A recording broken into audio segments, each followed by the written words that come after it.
Why have so many direct to consumer brands started thinking about CAC as a rat race? Hello there. Welcome to the K Trends podcast.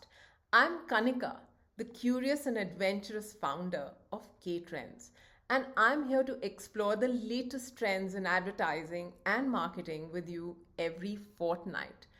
I'm on a mission to break new ground and explore relatively unknown terrains of marketing and advertising that I hope will help make the future of your brand and business thrive. Today, I'm going to dive into the wild world of direct to consumer businesses and address a new trend, the greater emphasis on consumer lifetime value. I must share with you that D2C brands are just not satisfied with customer acquisition cost as a metric to measure success. Instead, what they want to do is to measure what these newly acquired customers are delivering to them in terms of revenue over a period of time, because that's the only way you can build a sustainable business model, and that's what everybody's going to measure in the future. To help you understand this better, I'm going to define both these metrics: LTV or customer lifetime value and CAC, customer acquisition cost. Customer acquisition cost or CAC is the total cost of sales divided by the number of customers acquired. Easy, isn't it? But here I'm going to tell you a little secret that I found out. A large number of D2C brands today are spending upwards of 3 times the cost of their product on customer acquisition. That means that if the product that you have in the market costs 500 rupees, you may be spending almost 1500 rupees to acquire that customer. Wow. On the other hand, customer lifetime value or LTV is the total amount of revenue that a customer generates over the course of their lifetime, which is normally measured in 12 to 18 months. The idea is not just to recover the total cost of acquisition, but to generate repeat purchase, making the business really sustainable and profitable. This means that if your CAC is 1500 rupees, as we discussed earlier, over a purchase of 500 rupees, and the customer buys 9 times over the next 12 to 18 months, that means that the customer lifetime value is 4500 rupees, which is a ratio of 3:1, really healthy. One company that I remember has really nailed this model is Dollar Shave Club.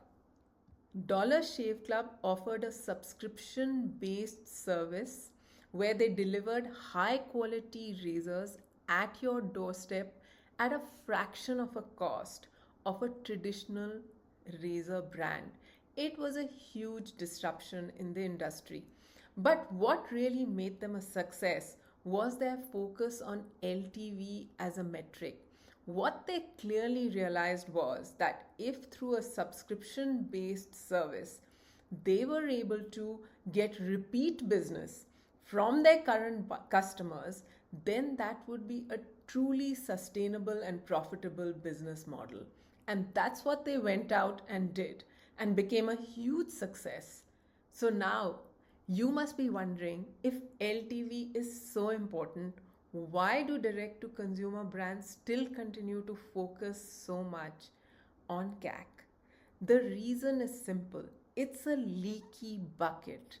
Almost 60 to 70% of customers acquired disappear. So you have to continuously keep growing and keep getting new customers so that you can keep the bucket full. You can't do without it.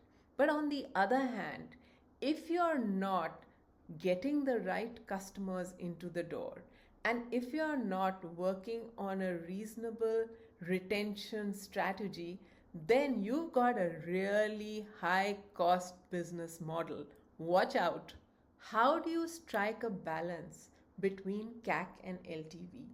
I believe that there are three things that you must do. Number one, you must try and audit your customer base. Find out who are your customers, who are the segments that are buying on an ongoing basis. This will set the foundation for you to become a sustainable and profitable business. The second step that you need to make is to have the right value proposition for your brand. Look at what Dollar Shave Club did. They had a disruptive business model.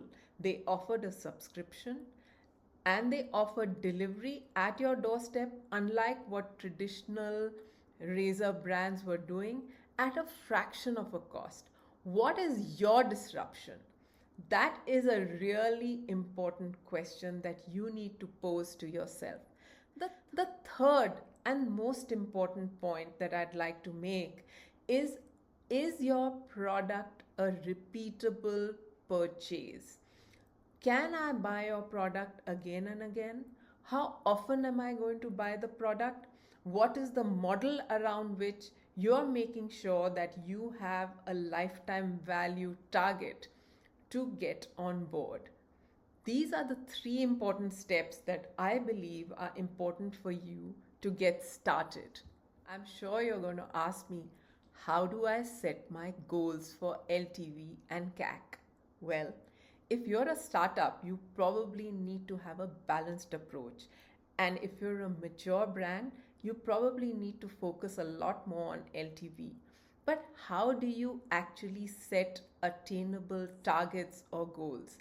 I thought of speaking to an expert. Vivek Chugh is based in Singapore and he's a consultant in the area of data, analytics, and metrics. And he's working at one of the leading consulting companies in the world today. Hi Vivek, can you tell me how a direct to consumer company could predict what their LTV could be? Customer lifetime value can be a useful tool for both new as well as established businesses. For new businesses, it's a guide to acquire profitable customers. And for long-running businesses, it provides a guidance on which customers to retain, which ones to focus for growth, and who can be let go. The challenge, however, for new businesses is how to identify lifetime value when there is not sufficient transactional data. A lookalike approach of identifying customers similar in profile to early high-value customers can provide very useful insights to acquire the profitable customers.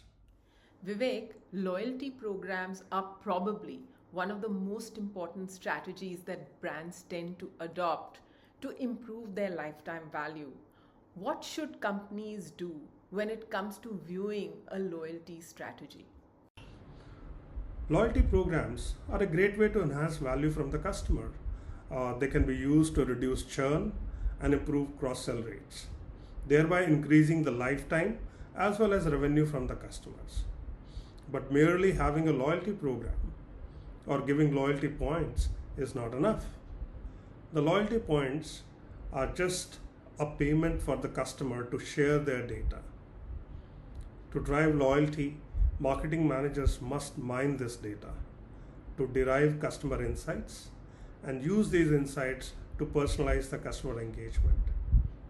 And this would eventually lead to stronger relationship and higher revenue from the customers. So, what insights do you have about your customer? What is it that you will do to build affinity? There are so many things that are possible, but it's all about understanding what they need and what you can offer them, right? For instance, Dollar Shave Club offered a subscription-based scheme. On the other hand, Netflix and Amazon offer a lot of personalizations in terms of recommendations, frequently bought together, and so on. You could also look at what people do in terms of interactive experiences, like what Duolingo is doing today, right? Or you could set up a community right? What does Airbnb do? What does Glossier do? Or you could even make your loyalty programs much more interesting than just a points based program by creating exclusive events and memberships. There's so much, but it's all about who your customer is and who is really buying your product. That is what will help you increase your lifetime value. So don't get caught up in the CAC race. The key to success is how many customers you have been able to retain, not acquire, and how much revenue can you generate from them over time. Keep your eye on the prize, the lifetime value of your customer, and you'll be on your way to building a successful D2C brand.